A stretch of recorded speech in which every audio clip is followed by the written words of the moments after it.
ज्ञानतिमिरन्धस्य ज्ञानाञ्जनशलाकया चक्षुरुन्मिलितं येन तस्मै श्रीगुरुवे नमः।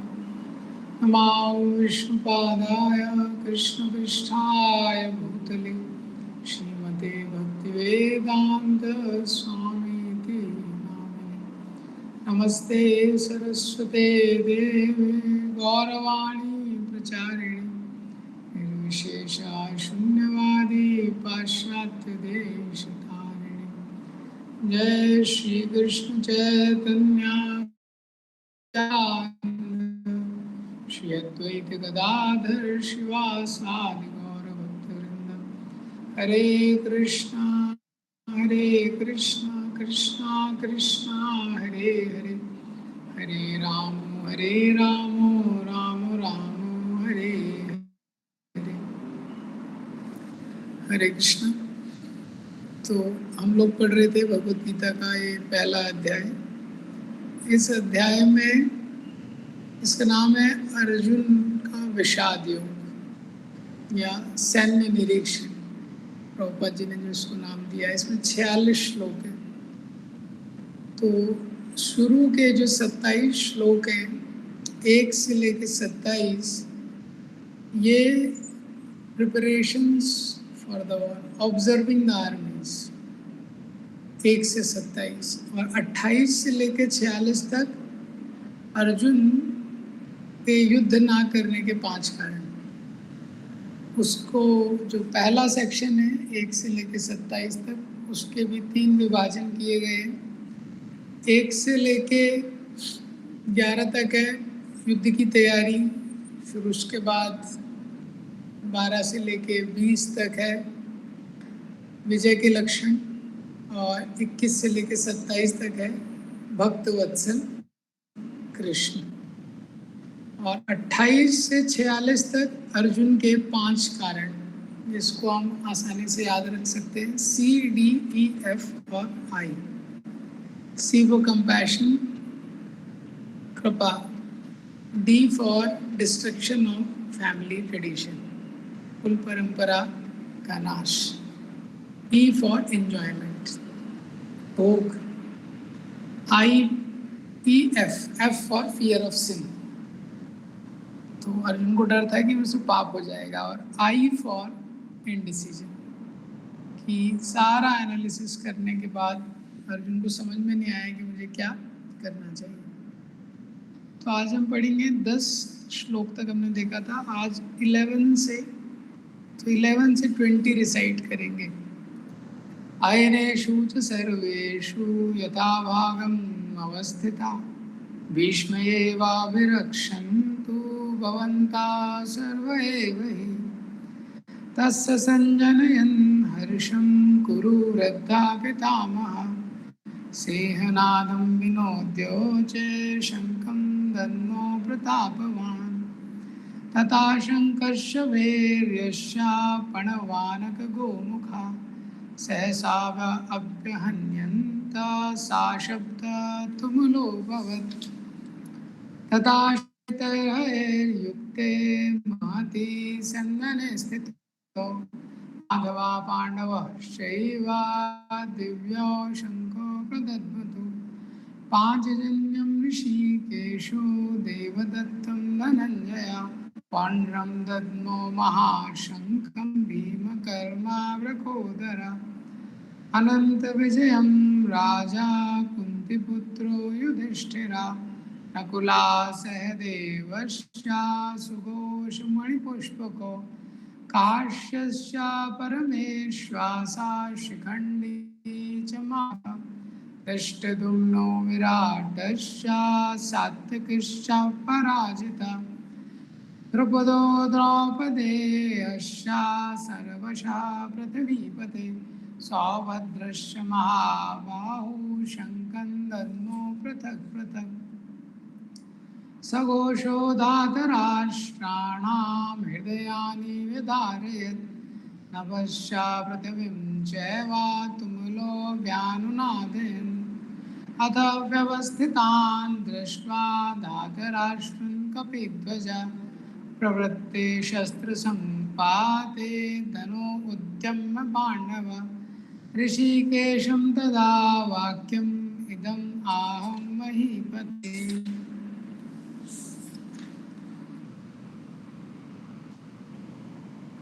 तो कल हमने इसमें 10वें श्लोक तक देखा था। 10वें श्लोक में दुर्योधन इस निष्कर्ष पे आ जाता है कि जो हमारी सेना है ज़्यादा शक्तिशाली है, क्योंकि जो हमारी सेना है ये भीष्म के द्वारा रक्षित है। भीष्माभिरक्षितम। और जो पांडवों की सेना है ये भीम के द्वारा रक्षित है, इसीलिए इनकी जो सेना है ये कम शक्तिशाली है।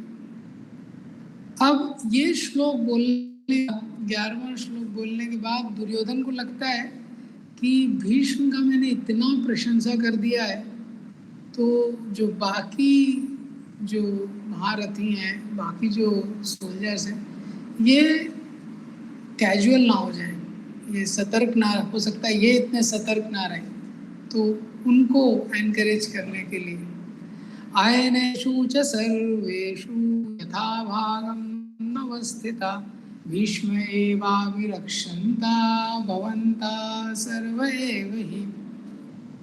तो दुर्योधन बोलते हैं कि इसीलिए आप सब लोग आयनेषु च सर्वेषु, आयनेषु मतलब जो मोर्चे अलग अलग स्ट्रैटेजिक पोजीशंस पे, तो आयनेषु च सर्वेषु आप सब लोग अपने अपने मोर्चों पे यथा भागम अवस्थित, अपने अपने स्थानों पे स्थित रहिए।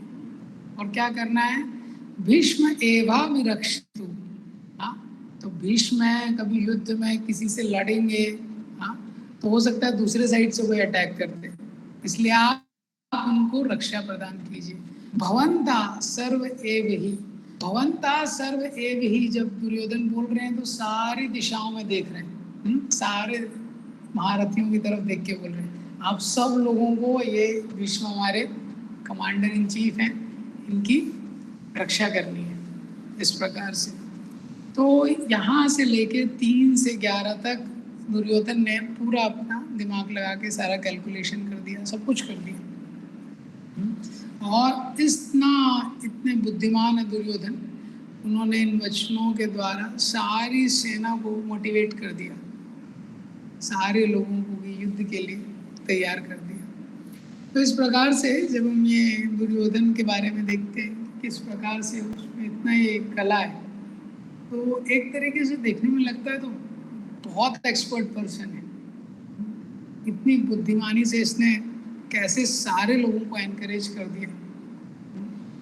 लेकिन शास्त्र में ये एक सिद्धांत बताया गया है कि जो कैलिबर है किसी व्यक्ति का, calibre of a person is determined not just by the expertise of speech but by the purity of person's motive।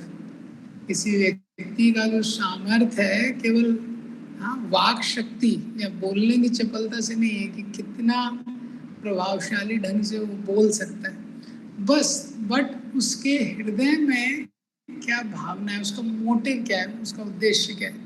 तो यहाँ पे दुर्योधन के मोटिव एकदम बेकार है, हाँ, लेकिन स्पीच में वो एकदम एक्सपर्ट है।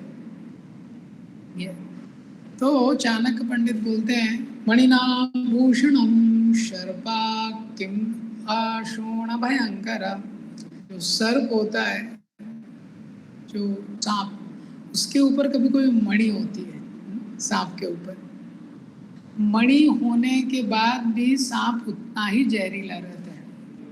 इसी तरह अगर किसी का कैरेक्टर या चरित्र पवित्र नहीं है, ये विवेक प्रो को म्यूट कर दीजिए। अगर किसी का चरित्र पवित्र नहीं है तो कितना भी टैलेंट हो, कितना भी एक्सटर्नल स्किल्स हो, वो व्यक्ति क्या है, कभी कंस्ट्रक्टिव काम नहीं कर सकता, इट्स ऑलवेज डेंजरस। तो यहाँ पे ये सेक्शन कंक्लूड हो जाता है। अब इसके बाद तो ये जो तात्पर्य है 11वें श्लोक का, इसमें प्रभुपाद जी ने यही बात एक्सप्लेन की कि आप लोग ये तात्पर्य ज़रूर से घर पे पढ़ लीजिएगा पढ़ते रहिएगा, जो जो सेक्शन कवर कर रहे हैं घर पे आप उसका तात्पर्य पढ़ सकते हैं कि कैसे दुर्योधन ने राजनीतिक इतना दिमाग लगा के ये श्लोक बोले हैं यहाँ से 3 से लेके 11 तक। अब 12वें श्लोक में तदा संजन्यन् हर्षं कुरु वृद्धा पितामह सिंहनादं विनोद्योचे शंखं दद्मो प्रतापवान।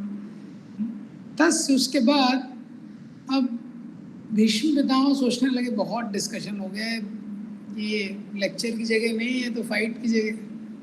तस् संजनयन् हर्षम, हर्ष को बढ़ाते हुए, दुर्योधन के हर्ष को बढ़ाते हुए, दुर्योधन को एनकरेज करने के लिए कुरु वृद्धा पितामहा, कुरुओं में जो बहुत वृद्ध हैं, एल्डर हैं, पितामहा, पितामह भीष्म, सिंह नादम विनोद्योचे, सिंह की तरह, सिंह की जैसे शेर दहाड़ता है वैसे ही उन्होंने शंखम दद्मो प्रतापवान, प्रतापवान भीष्म ने अपना एक शंख बजाया, विनोद्योचे, जिससे दुर्योधन को बहुत हर्ष हुआ। तो यहाँ पे ये बोलने के बाद अब दुर्योधन दुर्योधन ने बोलना शुरू किया, तो दुर्योधन को हर्ष देने के लिए भीष्म को पता था कि सामने तो कृष्ण है, विजय नहीं हो सकती है, पर ये शंख बजा के भीष्म इंडिकेट कर रहे हैं I will do my best, मैं अपना बेस्ट दूंगा। और यहाँ पे क्या बोला गया है, भीष्म के लिए 2 एडजेक्टिव यूज करे गए, कुरु वृद्धा प्रतापवान। कुरु वृद्धा के वृद्ध थे भीष्म पितामह, कौरवों के वंश में, वयोवृद्ध भी थे और ज्ञान, एज भी ज्यादा थी और ज्ञान में भी सबसे ज्यादा थे, धर्म के तत्व को जानने वाले थे भीष्म। और प्रतापवान, भीष्म पितामह का पूरे कुरुवंश में बहुत प्रताप था। क्यों? पहला कारण, क्षत्रिय होते हुए भी भीष्म पितामह ब्रह्मचारी थे, तो क्षत्रियों के लिए ब्रह्मचारी रहना आसान नहीं है, और वो भी पूरा राजनीति के बीच में, राजमहल के बीच में ब्रह्मचारी थे। चारों तरफ इतना सारा ऐश्वर्य और इतना सारा मैनेजमेंट उनको डील करना है, उसके बावजूद भी वो आजीवन ब्रह्मचारी, तो उनके इस त्याग का लोगों पे बहुत प्रभाव था, ये पहला चीज। दूसरा चीज, भीष्म अस्त्र शस्त्र में बहुत निपुण थे, तो भीष्म शस्त्र विद्या में इतने निपुण थे, ये कहा गया है महाभारत में, सशस्त्र भीष्म को युद्ध में कोई पराजित नहीं कर सकता था। तो भीष्म के जो गुरु थे जिनसे शिक्षा ली थी, क्या नाम था, परशुराम। परशुराम से भीष्म का 27 दिन युद्ध चला, उनसे भी नहीं हारे वो। जिन परशुराम ने 21 बार पृथ्वी को क्षत्रिय विहीन कर दिया था, वो भीष्म को पराजित नहीं कर पाए। ये भीष्म का प्रताप था। अकेले ही भीष्म विचित्र वीर के लिए, इनकी शादी के लिए जब गए काशीराज के वहाँ पे, तो वो काशीराज की कन्या का स्वयंवर चल रहा था, तो भीष्म ने उनकी कन्या को डायरेक्ट उठा लिया, जो अम्बा थी, उनको लेके आने लगे। सारे जो राजा थे वो भीष्म पे अटैक कर दिया, उन्होंने आक्रमण कर दिया। अकेले भीष्म ने सबको पराजित कर दिया। और इसी तरह जब भीष्म बाणों की शैया में थे, अंतिम समय में भगवान युधिष्ठिर को लेके आते हैं, और युधिष्ठिर को लेके आते हैं और भीष्म पितामह से बोलते हैं कुछ उपदेश कीजिए। हाँ, शास्त्र ज्ञान का सूर्य अस्ताचल की ओर जा रहा है, मतलब भीष्म वे संसार छोड़ने वाले हैं। तो वहाँ पे भीष्म प्रवचन करते हैं। अंतिम समय में उन्होंने जो प्रवचन किया है, आधा महाभारत है वो, लगभग सारे तत्वों में प्रवचन किया है, इसीलिए ये शब्द जो है उनके लिए प्रतापवान। अब जैसे ही भीष्म ने शंख बजाया, तो भीष्म ने शंख युद्ध की शुरुआत के लिए नहीं बजाया था, दुर्योधन को थोड़ा हर्ष देने के लिए बजाया था लेकिन जैसे ही भीष्म ने शंख बजाया, तदा शंकश्च भैर्यश्च प्रणवानक गोमुखा सहसा सा शब्द तुमुलो भवत्। भीष्म ने जैसे ही शंख बजाया, लाइन लग गई। तथा उसके बाद शंखों की, शंख नगाड़े, पणवानक गोमुखा, हाँ, ढोल मृदंग, पणव मीन्स ढोल, अनक मीन्स मृदंग, गोमुखा, सहसा, एक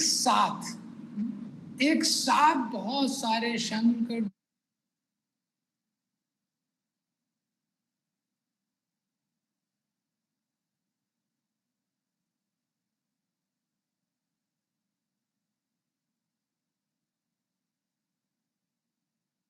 ढोल, तो एक साथ बहुत ज्यादा आकाश में शब्द हुए। हम देख सकते हैं पहले के समय में जो युद्ध वगैरह भी किया जाता था, युद्ध जैसी जो चीज है उसमें भी एक स्पोर्टिव स्पिरिट रहता था। तो जो लोग युद्ध करने आते थे उनको पता था कि हम युद्ध कर रहे हैं, वो क्षत्रिय की अगर धर्म के अनुसार अगर वो युद्ध भूमि में है और युद्ध में भूमि में अगर उसकी मृत्यु होती है तो उस स्वर्ग को प्राप्त करता है। इसलिए बहुत सेलिब्रेशन के साथ युद्ध होता था। जैसे ढोल मृदंग नगाड़े सब बज रहे हैं, शंख अब इसके आगे बजेंगे। ये तो ये सब जैसे ही बजते हैं, यहाँ पे फिर कृष्ण की एंट्री होती है 14वें श्लोक में। तथा श्वेतैर्युक्ते महती संदने स्थितो माधवा पांडवश्चैव दिव्यो शंको प्रदद्मतो। तो तथा श्वेते युक्तो, अब जैसे ये तब सफेद घोड़े, तथा श्वेते, श्वेतों सफेद घोड़ों से युक्त, महती एक महान, स्यंदने रथ, स्यंदने मीन्स रथ, तब सफेद घोड़ों से युक्त एक महान रथ पे स्थित है। कौन स्थित है?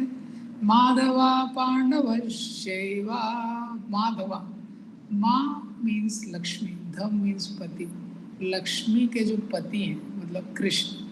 पांडवा ये अर्जुन का एक नाम है, 10वें अध्याय में भी आता है, पांडवा नाम धनंजय। कृष्ण और पांडव स्थित है। दिव्य शंखो प्रदद्मतु, वो दिव्य शंख बजाने, दिव्य शंख उन्होंने बजाए। तो भगवान की एंट्री है, तो भगवान की एंट्री बहुत विशेष है।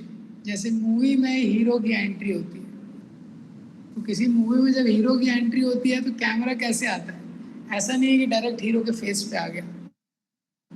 तो कैमरा आता है, सबसे पहले हीरो, या तो उसकी कार आएगी तो उसकी कार पे कैमरा जाएगा धीरे धीरे धीरे, या तो अगर वो किसी बाइक पे आ रहा है तो उस पे जाएगा, और फिर धीरे धीरे उसके चरण, और धीरे धीरे फिर हीरो का दर्शन होगा।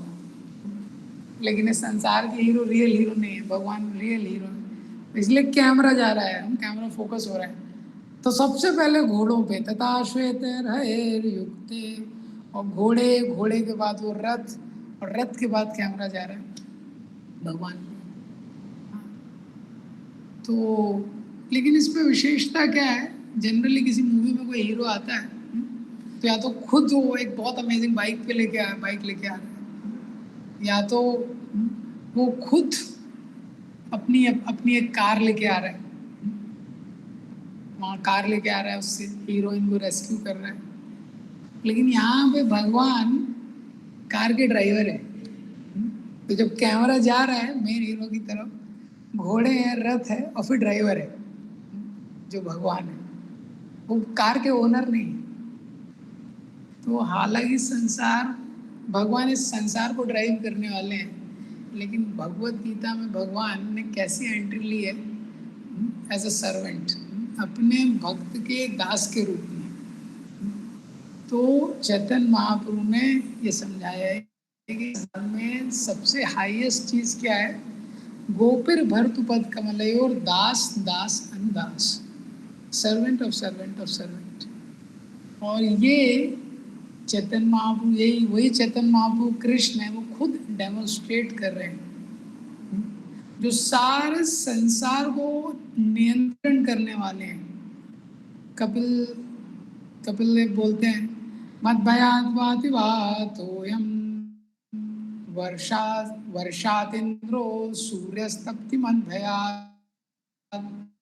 सूखता है, इंद्र वर्षा करते हैं, मेरे भय से वायु बहती है।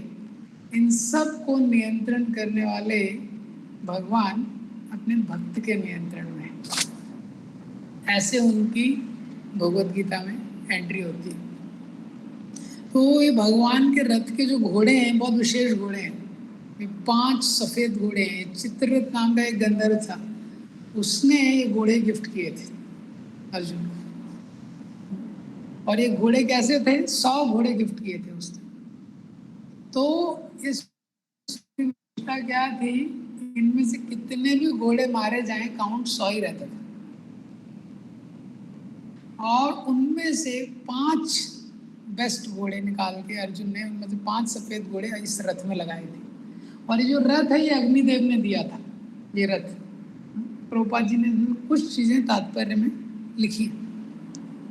अग्निदेव ने रथ दिया था और ये बहुत विशेष रथ था। ये रथ सोने से मड़ा हुआ था, बहुत विशेष इसके व्हील्स थे, पहिए थे। और इस रथ में 9 बैलगाड़ी में जितने अस्त्र शस्त्र आ सकते हैं उतने अस्त्र शस्त्र इसमें आ सकते थे। तो ऐसा ही रथ अर्जुन को दिया गया था। तो ये जो 14th जो परपोर्ट है, तात्पर्य, बहुत सुंदर तात्पर्य प्रभुपाद जी ने लिखा है, क्योंकि विजय के लक्षण बताना शुरू कर रहे हैं।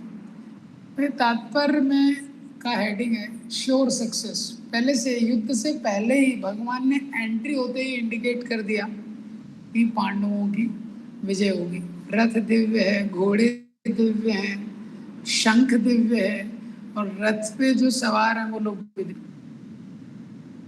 तो इसलिए इसमें लिखा गया है, आप देखेंगे, पांडुपुत्रां येषां पक्षे जनार्दन। जय सदा पांडु के पुत्र जैसों की होती है, क्योंकि भगवान कृष्ण उनके साथ हैं। ये तो भगवान ने दिव्य शंखों को बजा के ये इंडिकेट कर दिया, सब कुछ दिव्य है, पहले से ही इंडिकेट कर दिया कि पांडवों की विजय होगी। अब जैसे ही कृष्ण और अर्जुन आते हैं तो वो दिव्य शंखों को बजाते हैं। पांचजन्यम ऋषिकेशो देवदत्तम धनंजय पौंड्रम दद्मो महाशंखम भीमकर्मोत्तरा। तो नाम दिया गया है पांचजन्यम ऋषिकेशो, भगवान Rishikesh means who control the senses and who directs the senses of his devotee, जो इंद्रियों को नियंत्रण करने वाले हैं और अपने भक्तों की इंद्रियों को दिशा देने वाले। ऐसे जो भगवान है उन्होंने शंख बजाया, उसका नाम था पांचजन्य। धनंजय, जो अर्जुन है, winner of the wealth, Dhananjay, धन को प्राप्त करने वाले अर्जुन, उन्होंने कौन सा शंख बजाया? देवदत्त। पौंड्रम दद्मो महा, पौंड्र नाम का एक महाशंख, उस शंख का साइज भी बड़ा था। भीम कर्मा व्रकोदरा, व्रकोदर है अर्जुन और भीम। व्रकोदर मतलब भीम के उदर में एक अग्नि रहती थी, व्रक नाम की, जिससे भीम जो भी खाते थे इंस्टेंट डाइजेशन हो जाता था, इसलिए भीम को भूख बनी रहती थी, इसलिए भीम का शेयर भी हमेशा ज़्यादा रहता था। तो जब वनवास में थे पांडव तो कुंती महारानी भिक्षा के लिए जाती थी, सारे पांडव भिक्षा के लिए जाते थे, जो भी भिक्षा मिलती थी कुंती महारानी को देते थे। तो कुंती महारानी कैसे डिवीजन करती थी, जो भी भिक्षा प्राप्त होती थी, लोग हैं 6, हाँ, तो 50% जाता था भीम के शेयर में, बाकी 50% में बाकी 5 लोग। तो व्रकोदरा, तो उन्होंने महाशंख भीम ने बजाया। तो ये सारे शंख दिव्य हैं, भगवान ने पंचजन एक राक्षस समुद्र में रहा करता था, हाँ, उसका जब वध किया था, उसके पास एक शंख था, उसका ये नाम था पांचजन्य। उससे भगवान ने शंख लिया था उसको मार के। ऐसे ही जब अर्जुन निवट कवच नाम के राक्षसों का वध करने के लिए स्वर्ग गए थे, स्वर्ग में जाके निवट कवच नाम के हजारों राक्षस थे और देवता भी इनको परास्त नहीं कर पा रहे थे। तो जब अर्जुन ने इंद्र की मदद की तो देवदत्त नाम का ये शंख इंद्र ने अर्जुन को गिफ्ट किया था, तो वो अर्जुन ने बजाया। और यहाँ पे भीम कर्मा व्रकोदरा, ये भीम कर्मा, व्रकोदर भीम के लिए यूज किया गया है वर्ड, और भीम कर्मा मतलब बहुत हरकुलियन टास्क करने वाले। तो भीम क्या है, बहुत पहले से ही फेमस थे, तो बहुत बड़े बड़े इन्होंने कार्य किए। हिडिम्बासुर, बकासुर, जटासुर, जरासंध, कीचक, ये 5-6 बड़े बड़े चैंपियंस का वध भीम ने युद्ध के पहले ही कर दिया था। युद्ध के पहले इनको मारा हुआ है भीम ने। तो जरासंध भी को कोई हरा नहीं सकता था, उनका मृत्यु किया था। और जब विराट के राज्य में थे तो जो कीचक थे, कीचक बहुत शक्तिशाली थे, तो तब पांडव अज्ञातवास में थे, इनकॉग्निटो में, कोई जानता नहीं था कहाँ। जब कीचक का वध हुआ तो जिस तरीके से वध हुआ, सब लोगों ने अंदाजा लगा लिया कि भीम ने किया होगा। उससे दुर्योधन को अंदाजा लग गया कि शायद पांडव यही हैं। तो भीम में क्या है, बहुत हरकुलियन टास्क करने वाले थे। तो भीम कर्मा व्रकोदरा, तो इन सब लोगों ने ये सब महान शंख बजाए। और ये तात्पर्य है, इसमें 2 पैराग्राफ हैं। प्रभुपाद जी ने ऋषिकेश, पहले पैराग्राफ में ऋषिकेश शब्द की व्याख्या की, दूसरे पैराग्राफ में धनंजय की व्याख्या की। तो ऋषिकेश मतलब जो इंद्रियों के स्वामी हैं, जो सारी इंद्रियों के स्वामी हैं। और दूसरे पैराग्राफ में धनंजय की व्याख्या की है कि किस प्रकार से राजसूय यज्ञ में युधिष्ठिर महाराज को धन की जरूरत थी, तो अर्जुन धन लेके आए थे, सोना लेके आए थे बहुत सारा। और पहले पैराग्राफ में जो ऋषिकेश शब्द है, इसकी व्याख्या की है मेनली, ऋषिकेश मतलब वो इंद्रियों के स्वामी हैं। तो हमको ये सिद्धांत पता रहना चाहिए कि हम स्वामी नहीं हैं, ये शरीर के भी हम केयर टेकर हैं, हम स्वामी नहीं हैं। अगर हम स्वामी होते तो ये शरीर हमारे निर्देश के हिसाब से चलता, और शरीर में जो हो रहा है वो हमको पता रहता पूरी तरीके से, इज इट नॉट? लेकिन ये दोनों चीज़ें नहीं होती हैं। तो ना तो ये हमारे डायरेक्शन से चलता है, शरीर हमारे डायरेक्शन से चलता है, हमारे डायरेक्शन से नहीं चलता है। जब इसको नींद आती है हमको सोना पड़ता है, इसको भूख आती है हमको इसको खिलाना पड़ता है। ये हमारे निर्देश से नहीं चलता है, तो हमारे नियंत्रण में नहीं है। और दूसरा, इसमें क्या हो रहा है ये भी हमको नहीं पता है। तो मेडिकल फील्ड में आप देखेंगे बालों से लेके पंजे तक हर पार्ट के लिए स्पेशलिस्ट है। तो बालों के लिए भी हेयर स्पेशलिस्ट रहता है, और हार्ट के लिए हार्ट स्पेशलिस्ट रहता है, कार्डियक, और ENT डिपार्टमेंट ना विवेक प्रो है ENT डिपार्टमेंट का अलग स्पेशलिस्ट रहता है। हर छोटी छोटी चीज़ के, स्किन के लिए भी डर्मेटोलॉजिस्ट है। हाँ, तो जो डर्मेटोलॉजिस्ट है उससे अगर आप पूछेंगे मेरी आँख में क्या प्रॉब्लम है, वो नहीं बता सकता। देखिए, ये शरीर के बारे में जो इतने विशेषज्ञ लोग हैं, हाँ, उनको भी नहीं पता है शरीर में क्या चल रहा है पूरी तरीके से। तो इसके स्वामी कौन है? भगवान है, ऋषिकेश। और ये श्लोक में, ये तात्पर्य में प्रभुपाद जी ने बहुत सुंदर एक चीज़ लिखी है। देखिए 5th लाइन देखिए, भगवान समस्त जीवों के हृदय में स्थित होकर उनकी इंद्रियों का निर्देशन करते हैं, किंतु वह इस तरह निर्देशन करते हैं कि जीव उनकी शरण ग्रहण कर ले। और विशुद्ध भक्त की इंद्रियों का तो वे प्रत्यक्ष निर्देशन करते हैं। इसका मतलब भगवान सबके स्वामी हैं। इस संसार में भगवान सबको डायरेक्शन देते हैं जैसा वो डायरेक्शन लेते हैं, लेकिन जो प्योर डिवोटी रहता है, प्योर डिवोटी के माध्यम से भगवान ही कार्य करवाते हैं। प्रभुपाद जी ने प्रार्थना की है मार्केन भागवत धर्म में, आई एम द पपेट, मैं तो कठपुतली हूँ आपके हाथ में। नचाओ नचाओ प्रभु नचाओ से मते, जैसे आप मुझे नचाना चाहते हैं इस संसार में वैसे आप मुझे नचाइए। अब जब कृष्ण ने, अर्जुन ने, भीम ने, इन तीनों ने शंख बजा दिए, अब बाकी लोग भी। अनंत विजयम राजा कुंती पुत्रो युधिष्ठिरा नकुला सहदेवश्चा सुघोष मणिपुष्पको काश्यश्च परमेश्वासा शिखंडी च महारथा धृष्टद्युम्नो विराटश्च सात्विकश्च पराजिता द्रुपदो द्रौपदेयश्च सर्वशा पृथ्वीपते सुभद्रश्च महाबाहु शंकन दद्मो पृथक पृथक।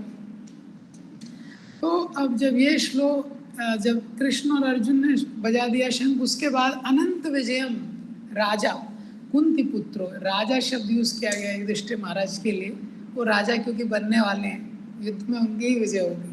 अनंत विजयम, अनंत विजय नाम का शंख उन्होंने बजाया। नकुला सहदेवश्चा, नकुल और सहदेव ने सुघोष और मणिपुष्पक नाम के शंख बजाए। और उसके बाद परमेश्वासा, ईश्वासा मतलब महान धनुष को धारण करने वाले काशीराज महारथी, जो शिखंडी च महारथ, शिखंडी आदि जो महारथी हैं, दुष्टदम्न, विराट, सात्यकी, जो कभी पराजित नहीं हुए, इन सब लोगों ने अपने अपने शंख बजाए। द्रुपद, द्रुपद महाराज ने, द्रौपदेयश्च, द्रौपदी के 5 पुत्रों ने, सर्वशा पृथ्वीपते, जो राजा थे, सुभद्रश, सुभद्रा के जो पुत्र था अभिमन्यु, ये सब महाबाहु महाबलशाली लोगों ने अपने अपने पृथक पृथक अपने अपने शंखों को बजाया। तो देखते हैं हम इतने सारे दिव्य शंखों का यहाँ पे नाम दिया गया। तो वैदिक, ये पर्सनलिज्म का सिद्धांत है। वैदिक culture is a very personal culture. जहाँ पे नदी है तो उनके भी नाम है, करेक्ट।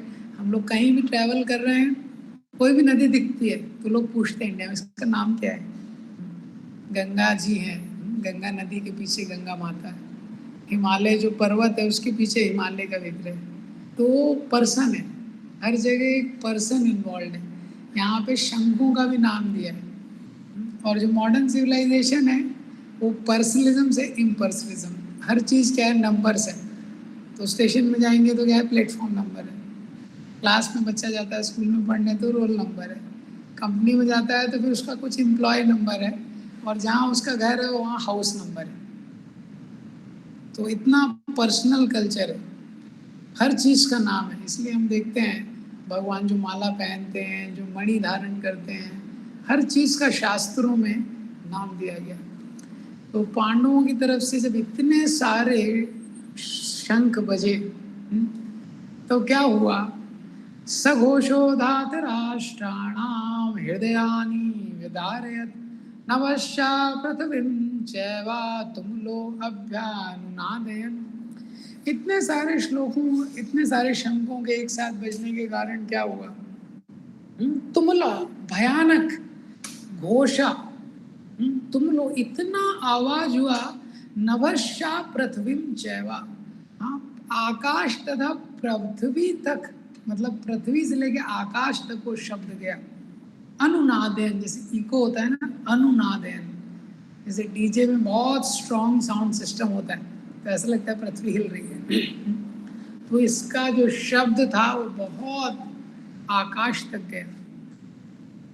इस शब्द से क्या हुआ, धात राष्ट्र नाम, धृतराष्ट्र के जो पुत्र थे, हृदयानि विदारयत्, उनका जो हृदय था वो विदीर्ण हो गया। उनका जो हृदय था वो विदीर्ण हो गया। देखिए, जब पहले भीष्म पितामह ने शंख बजाया। भीष्म पितामह के शंख बजाने के बाद कौरवों की सेना में बहुत लोगों ने शंख बजाया, और उसके बारे में भी ये कहा गया है कि बहुत महान ध्वनि हुई, बहुत तेज ध्वनि हुई। यहाँ पे पांडवों ने शंख बजाया, उसमें भी बहुत महान ध्वनि हुई, लेकिन इफेक्ट देखिए क्या होता है। जब कौरवों ने शंख बजाया तो कोई इफेक्ट का वर्णन नहीं है, ये नहीं लिखा है कि पांडवा नाम हृदयानि विदारयत, कि पांडवों के हृदय विदीर्ण हो गए। लेकिन जब पांडवों ने शंख बजाया तो कौरवों की सेना में जो थे उनके हृदय विदीर्ण हो गए। इसका मतलब क्या है कि उनको एक हार्ट अटैक आ गया, एक स्ट्रॉन्ग हार्ट अटैक उनको युद्ध के पहले ही आ गया, हृदय उनको विदीर्ण हो गए। तो ऐसा क्यों हुआ, तो इसके बारे में बताया गया है क्योंकि जो कौरव थे उनके हृदय कमजोर थे, उनके यहाँ क्या हार्ट वीक था। कलयुग में हार्ट अटैक वैसे ज़्यादा आ रहा है लोगों को, तो हार्ट क्यों वीक था, क्योंकि वो अधर्म का ध्यान, अधर्म के पक्ष में थे। जब भी हम अधर्म करते हैं हम वीक हो जाते हैं। कितना भी शक्तिशाली व्यक्ति हो, वो अधर्म करता है तो वो वीक हो जाता है। देखते हैं इतने बड़े बड़े गैंगस्टर रहते हैं, ये रहते हैं, वैसे तो बड़े बड़े डॉन रहते हैं, लेकिन हमेशा बहुत वीक रहते हैं अंदर से। कोई भी व्यक्ति जैसे चोर है, हमेशा उसको टेंशन रहेगी। इसी तरह अधर्म करते हैं तो क्या होता है, व्यक्ति वीक हो जाता है। अधर्म मेक्स पर्सन वीक। जो अधर्म करता है, रावण इतना शक्तिशाली था, लेकिन माता सीता का अपहरण करने के लिए भेष बदल के उसको आना पड़ा, और वो भी भय में था, राम जी के भय में था। हृदयानि विदारयत। दूसरा लेसन है यहाँ पे, जब भगवान और भगवान के भक्त मिल जाते हैं, पांडव क्या है, भगवान के शुद्ध भक्त हैं, और भगवान स्वयं उपस्थित हैं, तो जो कॉन्फिडेंस होता है वो अनपैरेलल होता है। Confidence is unparallel when the lord and the devotees gets combined. भगवान और भगवान के भक्त का जो कॉम्बिनेशन है वो बेस्ट कॉम्बिनेशन है। तो वो क्या है, पांडवों की सेना आदि थी और मेन महारथी कौरवों के साइड में थे, और पांडवों की सेना में जो कृष्ण थे जो कि बहुत शक्तिशाली थे, उन्होंने शपथ ली थी कि मैं अस्त्र नहीं उठाऊंगा।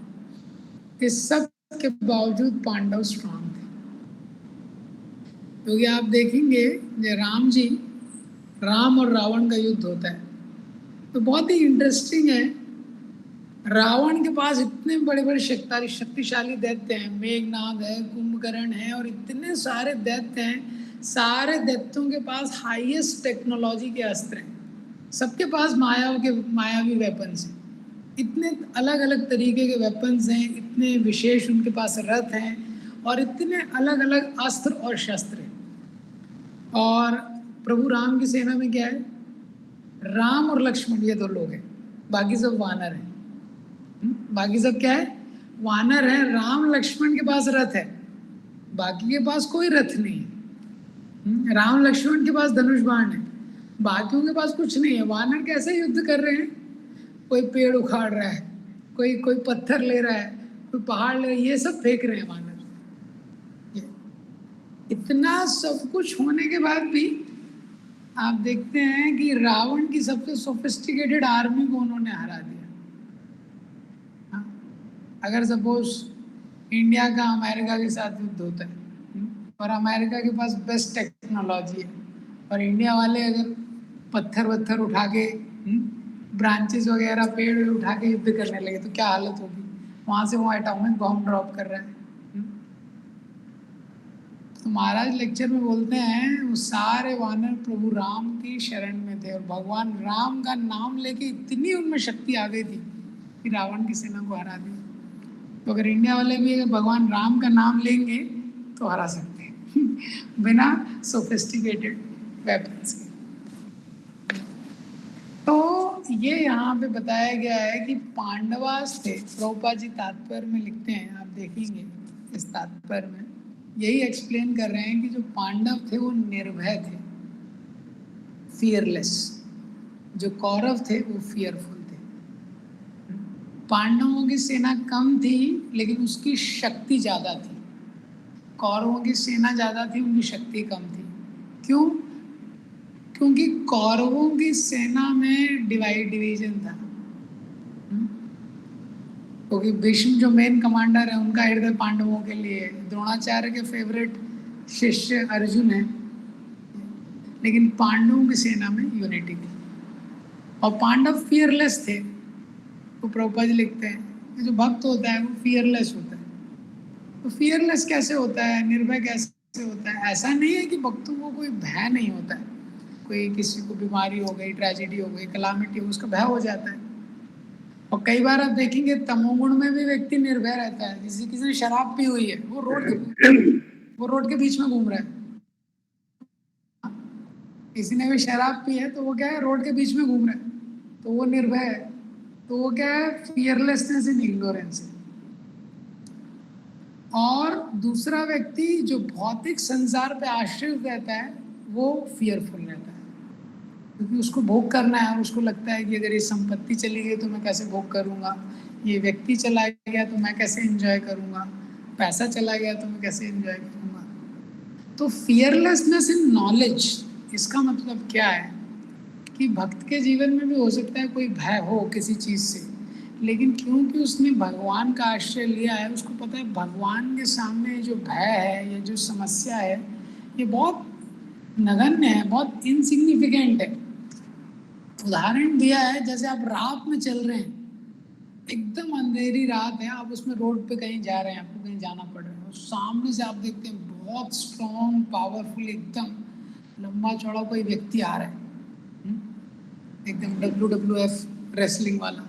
हाँ, और आपके पास कुछ वैल्यूएबल चीज़ है, पैसा है, कुछ है, तो उसको देख के आप डर जाएंगे पहले। अरे एक तो इतना रात है और ये आ रहा है, कुछ छीन ना ले। लेकिन उसी समय दूसरे साइड से उसी रोड पे आप देखते हैं कि पूरा एक स्ट्रॉन्ग पुलिसमैन आ रहा है, एक बड़ी गन लेके चल रहा है वो, तो उसको देखते ही क्या हो जाएंगे आप, फियरलेस हो जाएंगे। करेक्ट? इसी तरह से जीवन में, भक्तों के जीवन में भी हो सकता है कुछ भय है, लेकिन जब वो भगवान की ओर देखते हैं तो भगवान का आश्रय लेते हैं तो वो क्या हो जाते हैं, फियरलेस हो जाते हैं। इसलिए पांडव यहाँ पे फियरलेस है। अब इसके आगे का कल करेंगे। ग्रंथराज श्रीमद् भगवद गीता की, श्रील प्रभुपाद की।